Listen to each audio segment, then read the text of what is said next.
I heard you like a good deal. Me too. How about living rent-free for a whole year? Saving up to $80,000 a year. That sounds like a scam, doesn't it? That's because it's not.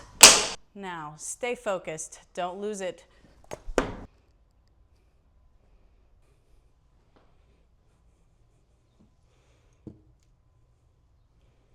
House sitting is definitely not for the weak. It's something I would recommend researching before you actually go into it full-fledged. It's definitely a little tricky knowing who is the best fit for you, depending on what host home that you're looking to stay with. And generally, depending on what platform you're partnering with, there should be some sort of insurance and liability protections for you that if something's damaged, if something's missing, in case of some sort of physical issue or miscommunications, there's always going to be a third party who can connect and be more reputable and unbiased. There's a lot of green flags and a lot of red flags that you need to be aware of when moving into someone else's home temporarily. One of the first green flags that I'm always filtering for on the platform that we use is a working destination. I need at least one desk, somewhere that I can be posted up for 3 or 4 hours comfortably and the chair not need to break my back.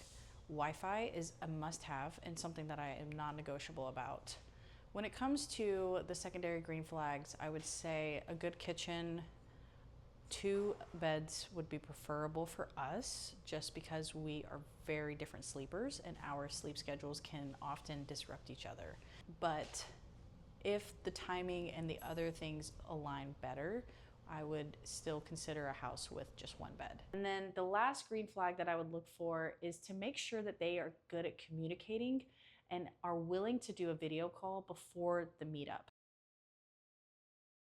All right, so one of the first red flags that we hinted at in the other video was too quick to agree and accept.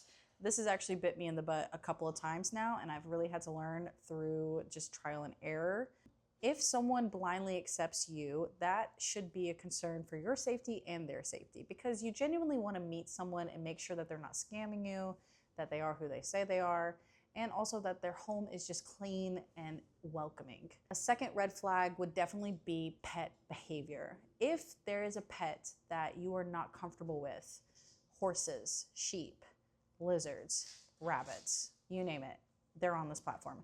I would highly recommend straying away from trying to take care of an animal that you've never at least even seen.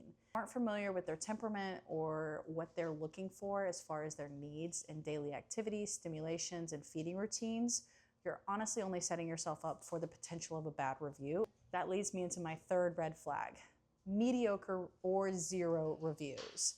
This is something that is a little bit of a hit or miss, and it definitely comes with just intuition.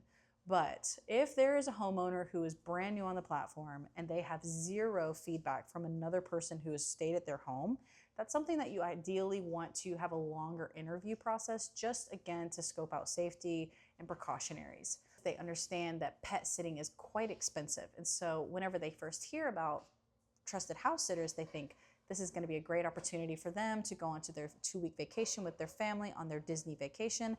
And then, you will stay here rent-free, but you will also have to watch our pet, and then you will also have to make sure that they are taking their medications, they're getting their hour-long walk 3 times a day, and you're brushing out their fur, and then you also brush their teeth at night before they go to bed, and make sure you wipe off their paws before they enter into the kitchen, and that they're not allowed on the furniture, or maybe they are allowed on the furniture.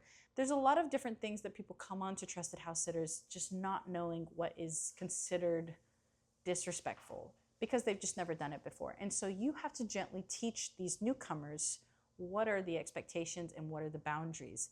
All of these are flexible, right? Some people are willing to put up with a dog sleeping in the same bed as them. Personally, that is not something that I could do. If I need to sleep separate from my partner, I don't see how I could sleep with a dog too. It's just not going to work. Generally, when they have a misunderstanding of free labor, you have to then set those boundaries up in the interview and let them know you're not going to be providing any cleaning services because you're not a maid. Like extra laundry services, like Airbnbs will ask for you to strip the bedding and do all the washing of the linens. That is a nice to have. You may be able to say like, sure, I have time. I can strip the bed and leave it there for you. Other people may not because they have travel plans, they have to go to the next home, they have a flight very early in the morning, and it may disrupt their natural preparations for leaving. Other red flag that I would look for is definitely people who are very thorough in their welcome guide. Now, this seems like a green flag, but it's honestly a red flag. If your homeowner is very particular, what some may jokingly call as type A, it can be perceived as overbearing and a little bit micromanagement. That is something that you learn with trial and error. I find that people who are extremely thorough in their welcome guides tend to want high volume communications. That sometimes means 2 or 3 texts a day. The pet could be very friendly. However, if your homeowner is constantly checking in with you beyond normal care of a dog sitter or a doggy daycare camp, right? Then that may not be something that you would prefer because their personalities may not gel with yours. This couple that we were watching, it was 1 dog and 2 cats, and they had a 3-year-old, and I think they were going on a Disney cruise. They were very preoccupied. So when we said photos of the pets, they would just be like, and so Samuel and I are kind of like, oh, because the people prior, they loved the photos. They would heart it, they would send like heart eyes, and then they would be like, oh my gosh, how are they? And like they'd have follow-up questions. And we would text like 3 or 4 times a day. So it's just very different. You definitely need to ask. That is something that is about a preference. I wouldn't say it's a red flag though. It's just, everyone is a little bit different. So it just depends. Some of the things that you could look out for as far as like overbearing or being too much in comparison would say, if I was being paid for this service, would I be willing to send a photo every day? Or if I'm using this as a free way to travel, to see the national parks, to see the national monuments, is this something that I can realistically maintain? The home that I'm currently staying at, we are tail ending someone who came from Iceland to stay here and to go visit the capital. So they were here for 3 weeks, and every day they were out in DC, touring at the museums, getting dinner. It's not a daily expectation. Another red flag that's just honestly a preference for me is more than 2 dogs.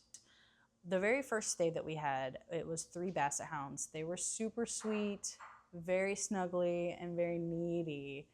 And that is my limit. I will never do 3 dogs again. They were very fun. I would definitely love to see them on a weekend again, but staying with 3 dogs in a home that you're not familiar with, it's just a different setting that I couldn't maintain.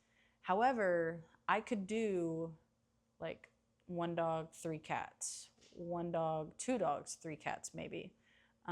So the quantity of pet is flexible for me, but it depends on what breed. They need a lot of exercise, if they have joint issues, or if they have medication. Yeah, on the flip side, you know, communication preferences are really, I wouldn't even say it's a red flag. It's 50-50 depending on your culture and the person that you're working with. As Americans, we tend to operate on a 9 to 5 expectation of responding within 24 hours or 12 business hours. That is the typical leeway that we would have for an application. So, for example, when you're logging online, you see an application open, you apply for one, you see it always has the red tag, like it says that they've read this, and it gives the timestamp too. It'll say like read at 4:43 p.m. yesterday. If they don't respond to you within 24 hours, quite honestly, it means they're not going to go with you, but they don't have good communication or they're too afraid to reject you. That'll do it.